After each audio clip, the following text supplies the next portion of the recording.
শ্রী শ্রী মা বলিলেন, আমার ওপরে রাধির অত্যাচার দেখে আমার মা অস্থির হয়ে যেত।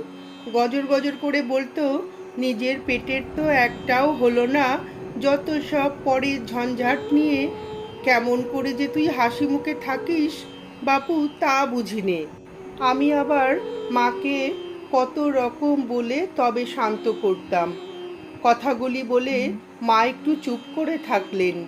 ওই সময়ে একটি মেয়ে ভক্ত হাসতে হাসতে বলল, আচ্ছা মা, আজ যদি দিদিমা থাকতেন তাহলে আরও কত অধৈর্য হতেন। আজ কত ছেলে মেয়ে মা মা বলে এসে আপনাকে এত বিরক্ত করছে। আমরাও তো আপনার পেটে হইনি, তা বলে কি আমরা আপনার ছেলে মেয়ে নই? এ কথা শুনিয়াই মা উঠে বসলেন। তপ্ত স্বরে বললেন, কি বললে? আমার পেটে হওনি? তবে কার পেটে হয়েছ?